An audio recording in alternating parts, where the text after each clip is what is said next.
fact, CNN News 18's Zakka has spoken to Nobel laureate from Bangladesh, economist and social reformer Muhammad Yunus on the situation and the road ahead in the strife-torn nation. Let's take a look. How would you describe the pretty significant and some would say historic events that have played out in Bangladesh today within a matter of hours? A long-standing ruler, a long-standing prime minister has been ousted. She's now fled to India, and we're given to understand that she's possibly en route to London. Yeah, it's a celebration now all over Bangladesh that she has left. Now they're free from her. This was something that they're hoping someday will happen. The students made it happen, but the students' idea was not to get her out. They were simply demonstrating for a simple reason, for quota arrangements that we had. They didn't like it. They wanted to change it. They were just amending the quota.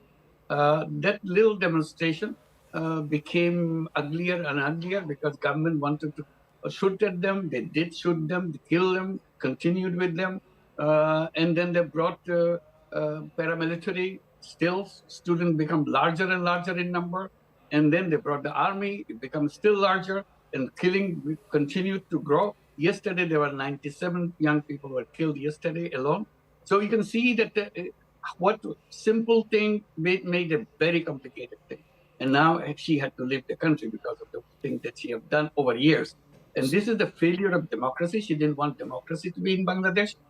She had fake elections, never had a real election. And these young people who were 1/3 of the country, 2/3 of the whole population of the country, never voted in their life. They never had a chance to go and vote. They didn't know how its democratic system works. So this is something accumulated. All the pent-up anger burst into volcanic eruption. That's what just happened today. So the immediate trigger, of course, like a celebration of liberation, like we had in the 16th of December in 1971.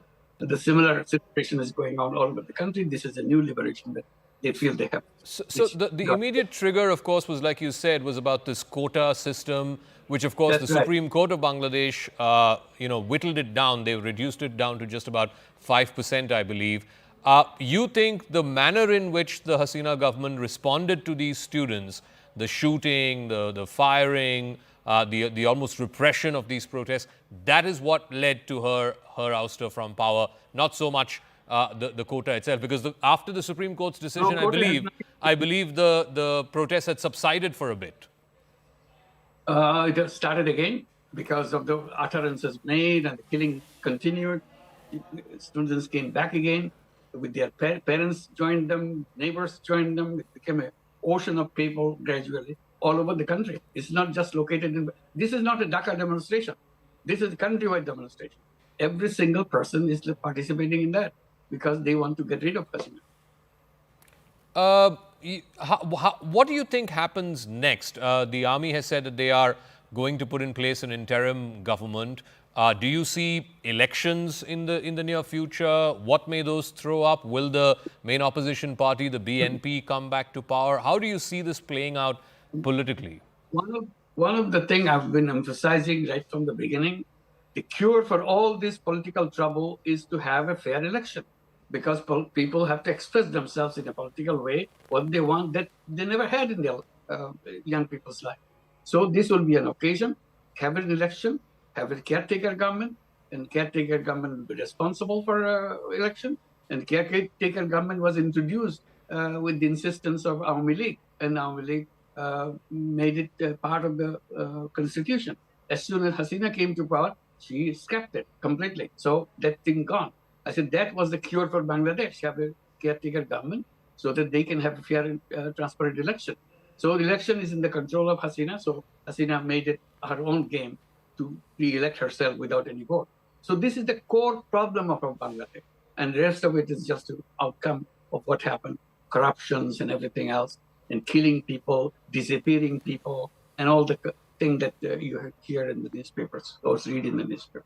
Would you want to go back to your country in some form, and would you want to participate if you're asked to in the political process? I know you've contested elections in the past as well, but would you be open to that idea? I didn't contest an election in the past, so I'm not a politician. So I don't run in the election. I do my own work, and I stay away from politics.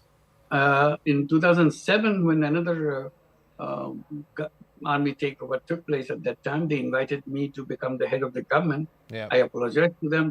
This is not my job. You find somebody else. I'm not the kind of person to get involved with the politics. So I always stayed away from politics. This is how I'm trying to keep myself away from it.